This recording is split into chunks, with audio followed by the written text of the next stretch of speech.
ইউনূস সাহেবের নেতৃত্বে যারা আছে তারা এটাকে খুব এনজয় করতেছেন। ইউনূস সাহেবের মতো একজন মডার্ন লোক, আমি জানতাম he is a modern person সারা পৃথিবীব্যাপী, এবং খ্রিস্টান দুনিয়াতেই তার বন্ধু বান্ধবের সংখ্যা বেশি। সব সেই ইউনূস সাহেবের আমলে, এবং একজন সংস্কৃতি সেবী এবং সংস্কৃতি লিডার ছিল, যিনি আজকে সংস্কৃতির উপদেষ্টা। তার চরিত্রের যে প্রমাণ আমি পাইলাম, পৃথিবীতে যতদিন চন্দ্র সূর্য উঠবে এবং বাঙালি জাতি থাকবে, এই ধরনের লোকজনকে কোনোদিন মানুষ ক্ষমা করবে না। এটা কিন্তু একদিন আসবে। আগে যারা পয়লা বৈশাখ পালন করতো তারা কেউ মাঠে নামে নাই, এই জন্য এরা সুযোগটা পেয়েছে। অথবা এমনও তো অভিযোগ আছে যে আগে পয়লা বৈশাখকে এক ধরনের রাজনীতিকরণ করা হয়েছিল, সেই রাজনীতিকরণের না এবার না থাকার কারণে এটা এবার এরকম হয়েছে। আপনার কি এরকম কিছু মনে হয়? কেন না, আমার এরকম মনে হয় না। এবার যারা আসছে মাঠে, এদের বেশিরভাগই তারা মনে করতো পহেলা বৈশাখ তাদের অনুষ্ঠান না, যেভাবে করা হইতো, কাজেই তারা আসতো না, বরং বিরোধিতা করতো, বা এটাকে নাজায়েজ কাম মনে করতো বা বেদাত কাজ মনে করতো। যেমন চরমোনাই পীর বলছে যে এটা বেদাত কাজ, এখানে কেউ যায় না। আরো অনেকে, আরেকজন দেখলাম তার নাম বোধহয় ডক্টর এনায়েতুল্লাহ নাকি, সে এইরকম বক্তৃতা করলো যেটা কল্পনাই করা যায় না, কল্পনাই করা যায় না যে এখানে যে আসা যাবে না, এই পহেলা বৈশাখ যে করা যাবে না, ইত্যাদি ইত্যাদি। যা হোক, তারা তাদের মতো করে বলছে, কিন্তু আমি তাদের সবাইকে করি না। সবটা দোষ হইলো যদি দায়ী হয়ে থাকে, এটার জন্য দায়ী এই প্ল্যানটা টোটালটাই বর্তমান সরকারের প্ল্যান। আমি খুব ক্লিয়ারলি বলি, বর্তমান সরকারের প্ল্যান। আগের যে সরকার ছিল হাসিনা সরকার, হাসিনা সরকারের আমলে বাঙালি জাতীয়তাবাদী সংস্কৃতিতে বাধা দেওয়া হতো না, কিন্তু এটাকে নিজেদের পক্ষে গ্রাস করার, নেতৃত্ব করার বা এটাকে ইনফ্লুয়েন্স করার একটা অবস্থা ছিল। কিন্তু সংস্কৃতিকে বিপদগামী করার জন্য খুব কিছু করা হতো, এটা আমার মনে হয় না। আমার মনে হয় না সংস্কৃতিকে বিপদগামী করার জন্য আওয়ামী লীগ আমলে 15 বছরে খুব কিন্তু না, এটাকে ওই নিজেদের কব্জায় রাখার জন্য সবকিছু করা হতো। যেহেতু তারা ডিক্টেটর ছিল, অন্যদেরকে এখানে কাউকে করতো না, এলাও করতো না। তাদের নিজের লোকজন করবে, জোর করবে, এই করবে, এই করবে, চাঁদাবাজি করবে, এইটাকে অনুষ্ঠানকে কন্ট্রোলে রাখবে, এইগুলা ছিল। এই ব্যাপারে আমি অস্বীকার। কিন্তু বর্তমানে যেটা হইতেছে, এরা থাকে আগামী বছর পহেলা বৈশাখ হবে না। হ্যাঁ, পহেলা বৈশাখ তারা তাদের মতো করে করবে। এখানে হয়তো বা, আমি এটাকে খারাপ মনে করি না, এখানে হয়তো বা ওই যে মৎস্য ভবনের সামনে গরু জবাই হবে, কথাটা বুঝছেন না? ওই যে আমার ওই রমনা পার্কে গিয়া ওখানে দেখা যাইব ওই অন্য কিছু ওয়াজ মাহফিল হইতেছে, পয়লা বৈশাখকে কেন্দ্র করে আল্লাহর কাছে ফানা চাওয়া, এটা হইব। তাদের মতো করে পয়লা বৈশাখ হবে, কিন্তু বাঙালির জাতীয় সংস্কৃতি যে পয়লা বৈশাখ, এটা হবে বললাম। হ্যাঁ, আচ্ছা, কথা হলো যদি দেশের সংখ্যাগরিষ্ঠ মানুষ সেরকম কিছু চায়, তো অসুবিধা কি? সরকার তো হলেও, সরকার হয়তো সংখ্যাগরিষ্ঠ মানুষের যে মতামত সেটাকেই হয়তো সাপোর্ট করছে। কারণ একটা কথা আপনি মানবেন, এরই মধ্যে কিন্তু আপনি দেখেছেন বিভিন্ন সোশ্যাল মিডিয়াতে বলা বলি হচ্ছে, এক ধরনের প্রচারণা চালানো হচ্ছে যে ইউনূস সরকার দেশটা খুব ভালো চালাচ্ছে, তাকে বরং 5 বছর রেখে দেওয়া উচিত। এই যে একটা প্রচারণা, এই প্রচারণাটাকে আপনি কিভাবে মূল্যায়ন করবেন? ইউনূস সাহেব এত নির্লজ্জ হওয়া উচিত না ক্ষমতার জন্য। ইউনূস সাহেবকে আমরা দেশের মানুষ খুব বড় ভাবে দেখতো, এখন ওনাকে সম্মান করি, কিন্তু উনি এত নির্লজ্জ হওয়া উচিত না। এগুলো একটা প্ল্যান প্রচারণা, এবং সেই প্ল্যান প্রচারণার পিছনে ইউনূস সাহেবের সম্মতি আছে, কিন্তু সমস্ত কাজটাই করতেছে মেশিনারি, স্টেট মেশিনারি, এবং এর পিছনের কালো শক্তি যারা সব, এই যে টকশো যারা করে। এই মাত্র একটু আগে দেখলাম তারেক রহমানের 14 গোষ্ঠী উদ্ধার করলো।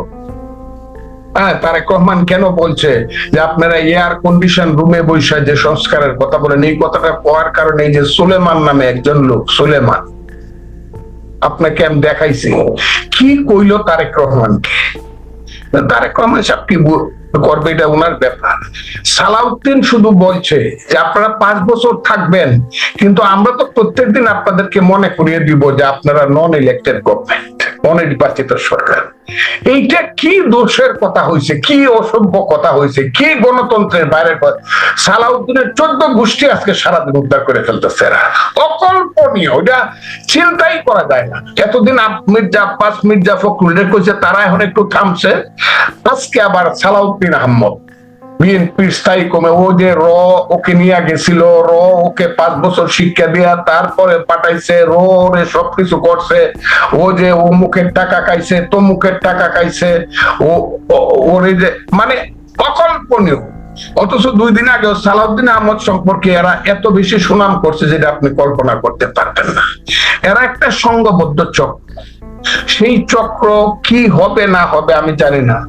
দেশ যদি, আপনাকে বলি একটা কথা বলি, ওই যে বলতেছে বিএনপি শেষ হয়ে গেছে, এই হয়ে গেছে, যেদিন বাংলাদেশের মানুষ মাঠে নামবে গণতন্ত্রের জন্য, তার ভোটাধিকারের জন্য, যে আমি 16 বছর 17 বছর ভোট দিতে পারি নাই, তুমি ভোট দাও, সেই দিন তারা বুঝবে কত ধানে কত চায়।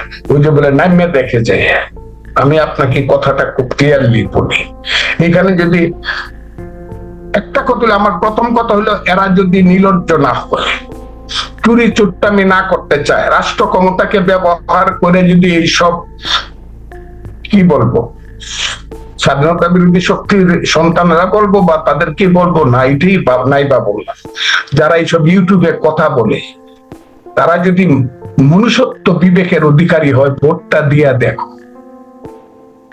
5% ভোট বাংলাদেশে পাও কিনা। এত যদি কও জনগণ সব চাতে, জিনুস সাহেবদের জনগণ দিয়ে তার সাপোর্টটা নিয়ে নেন, তাই তো হয়ে যাচ্ছে, এভরিথিং ইজ ফিনিশড।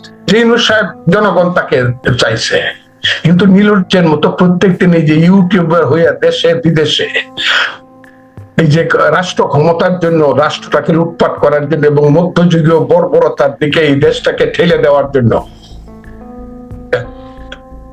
এক ধরনের এই যে অপপ্রচার এই দেশে শুরু হয়েছে, এটা তো কল্পনার বাইরে। আমি তো কল্পনাই করি না যে জীবিত আছে এই দেশে। কারা কারা বাংলাদেশে, কল্পনাই তো করি না রে ভাই। তো অসম্ভব একটা ব্যাপার শুরু হয়েছে দেশে। তা আমি মনে করি জনগণ সবকিছু বুঝে এবং সব দেশের ক্ষমতার মালিক জনগণ, কিন্তু দাঁড়াবে রুখে, এদেরকে চিনে চিনে দাঁড়াবে। আমি বললাম দেখবেন এটা হবে। এবং এই দেশে এখন যা হচ্ছে, প্রতিদিন দেখি কত ঘটনা দেখবেন, সব বিদেশি লোকজন যারা এই দেশের নাগরিক না, তাদেরকে না একটারে দিছিল নির্বাচন সংবিধান সংস্কার, ডক্টর আলী রিয়াজ মার্কিন নাগরিক, এখন আবার আরেকজন আনছে, আমি তাকে নামই শুনি নাই, আমার সাথে তার কোনো পরিচয় নাই, আমি হয়তো অত বড় মানুষ না, ও আমারে বলবে তোমার নাম আমি শুনি নাই। কারণ ওই দিন এক টক শোতে গেছিলাম, এক আলবদরের বাচ্চা আমাকে বলছে আমার আপনারও আমি চিনি না, যা হোক সেটা অন্য কথা। তো আমি আপনাকে বলি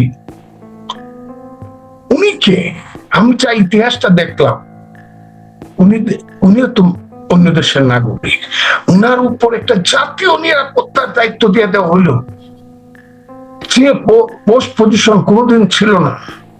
আমি বুঝি না ভাই, ওই যে মানিকে রতন চিনে, শুয়োরে চিনে কচু, ইউনূস সাহেব কাদেরকে চিনে আমি বুঝি না তো।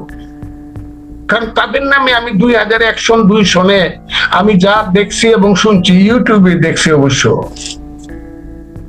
মার্ডার কেসের ভয়ে তারা পালায়া গেছিল অনেকে,